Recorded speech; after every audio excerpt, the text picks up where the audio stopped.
Any president in the past who was a great president had one thing in common. They would break bread.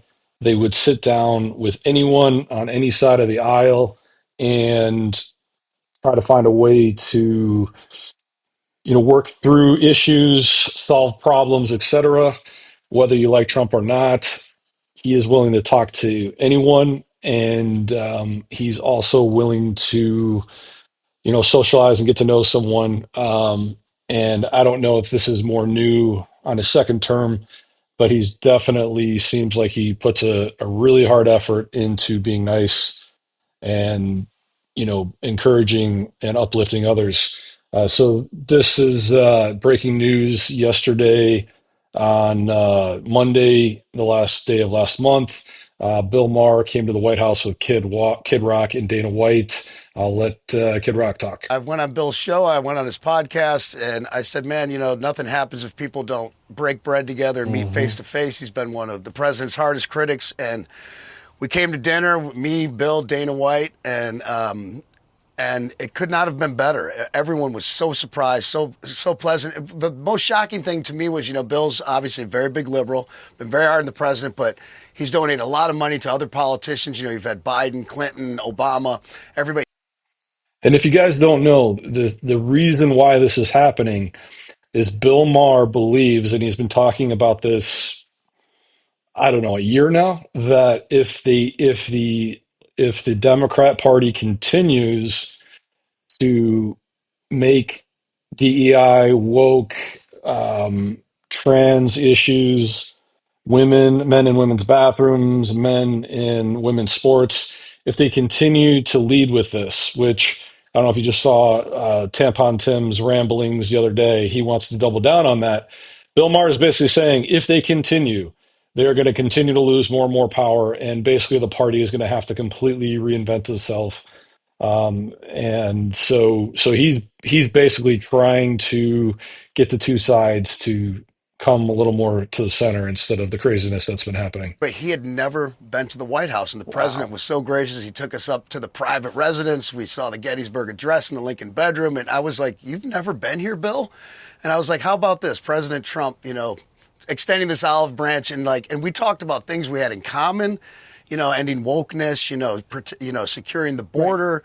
The president was asking him what he thought about policy, going on with Iran and Israel and things. It just it blew my mind. It was, Right. I was, very, very proud. Bob, do you think he walked away liking him? Because Trump is the type of person that you got to meet him to understand it.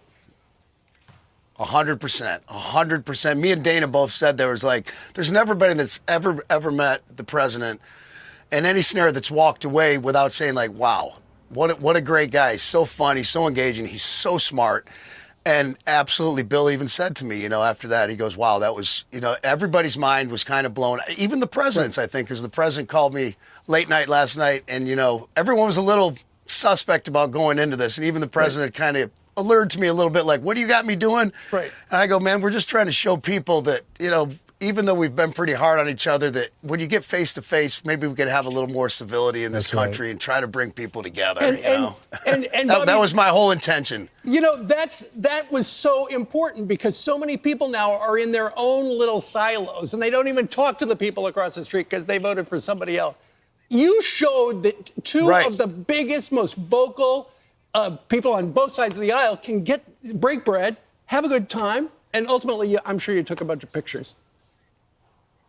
We did. Well, we kind of checked our phones. The president put his phone on a table, and he said everybody, and the guys kind of took ours, and the White House took some pictures, which I'm sure they'll put out at some point because I can't wait to have one of those. I was clowning around the White House all day, taking pictures in the bowling alley and this, and running around in my flashy, as your son called it, Peter, in my get shot out of a cannon suit. That was funny. Evil Knievel. Right. So you did this. You set this up. Do you sense that anything will change with Bill Maher's show from here? Because I think he's been very fair, to be honest. And guys, there's also a theory. So Gavin Newsom, governor of California, just threw the whole Democratic Party under the bus here the last week or so, also agreeing with Bill Maher. And Newsom's been on Bill Maher's show at least twice, if not three times, the last year. And you can watch some of those interviews, seeing Bill Maher argue with Newsom about these points.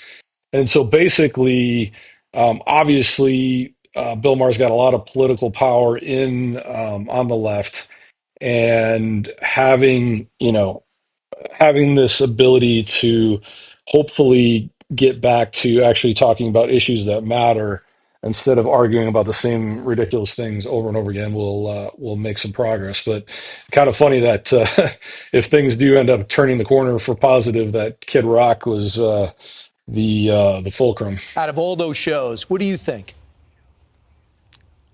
That's my hope that and God bless Bill too for he even said going into this, he goes, because I go, Bill, I know some of this Hollywood stuff, it would be great for you to get thrown out, and it'd probably be good for you to double down and be like, I can't stand this guy. And he goes, Bob, I'm not gonna sabotage something that potentially could bring us and other people together, just to show that, that Nice. family member that you kind of divided with over Right. politics, or that Right. person at the school when you drop your kids off that is a Right. left-wing person, and you're like, that maybe we'll just, hey, we can find things we have in common. And it gets so easy to go on social media. And one thing Yeah. we learned through COVID was that isolation breeds hatred. We need to get out and So talk to true. one another. Yeah. And you did it, and you made a difference. Thanks so much Thank for Well you done, for kid. doing that. Yeah. making it happen. I'm What do you guys think? Is this going to be an impactful moment where we can start to see the left actually start to change here, or is the continued push to whatever key Tesla's burned down Tesla dealerships, protests? By the way, I saw an old lady, one lady by herself at a Tesla dealership. Felt sad for her. Obviously, most of these people are getting paid, and they have no idea what they're so upset about because they're hearing propaganda and purposeful lies. At least Rachel Maddow can call her out as lying almost every day, if not purposely lying on the whole story, and then apologize the next day. But yeah, hopefully we can get some transparency and get people to realize we're all Americans and get along a little better.